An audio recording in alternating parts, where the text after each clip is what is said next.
بسم اللہ الرحمن الرحیم۔ آپ صلی اللہ علیہ وسلم کا نماز جنازہ میں اسوہ حسنہ۔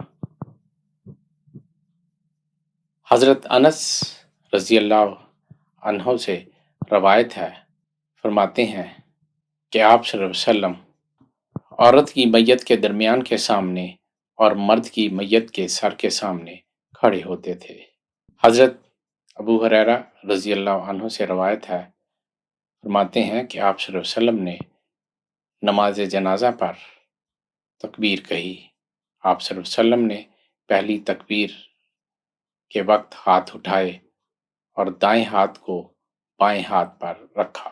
حضرت عثمان غنی رضی اللہ عنہ سے روایت ہے کہ آپ صلی اللہ علیہ وسلم نے حضرت عثمان بن مطعون کی نماز جنازہ پڑھائی اور اس میں 4 تکبیریں کہیں۔ حضرت ابو ہریرہ سے روایت ہے کہ آپ صلی اللہ علیہ وسلم نے نماز جنازہ پڑھائی، آپ نے 4 تکبیریں کہیں اور 1 سلام پھیرا۔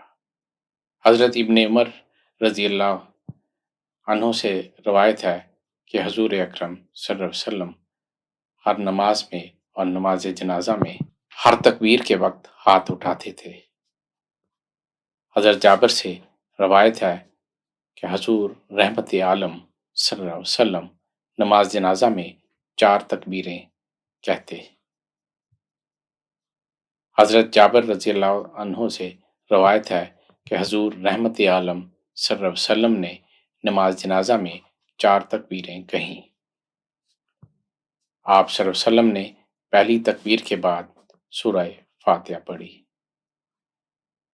حضرت ابو ہریرہ رضی اللہ عنہ سے روایت ہے، فرماتے ہیں کہ جب آپ صلی اللہ علیہ وسلم کسی کی نماز جنازہ پڑھتے تو یہ دعا مانگتے: اللهم اغفر لحينا وميتنا وشاهدنا وغائبنا وصغيرنا وكبيرنا وذكرنا وأنثانا، اللهم من أحييته منا فأحيه على الإسلام، ومن توفيته منا فتوفه على الإيمان۔ حضرت ام المومنین عائشہ صدیقہ رضی اللہ تعالیٰ عنہ سے روایت ہے، فرماتی ہیں کہ میں نے آپ صلی اللہ علیہ وسلم کو سنا،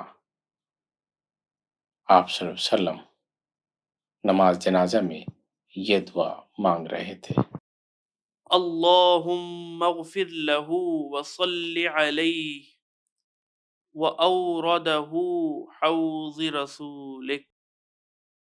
حضرت ابو موسیٰ رضی اللہ عنہ سے روایت ہے، انہوں نے فرمایا، ہم نے حضور سید المرسلین صلی اللہ علیہ وسلم کے ہمراہ نماز جنازہ پڑھی۔ آپ صلی اللہ علیہ وسلم نے دائیں بائیں سلام پھیرا۔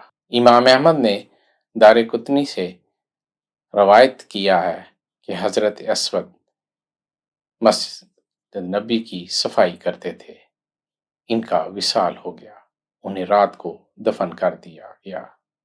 آپ صلی اللہ علیہ وسلم کو بتایا گیا تو آپ صلی اللہ علیہ وسلم نے فرمایا، ان کی قبر کی طرف چلو، یہ قبور اپنے اہل پر ظلمت سے لبریز ہوتی ہیں، رب تعالیٰ انہیں میری نماز جنازہ کی وجہ سے منور فرما دیتا ہے۔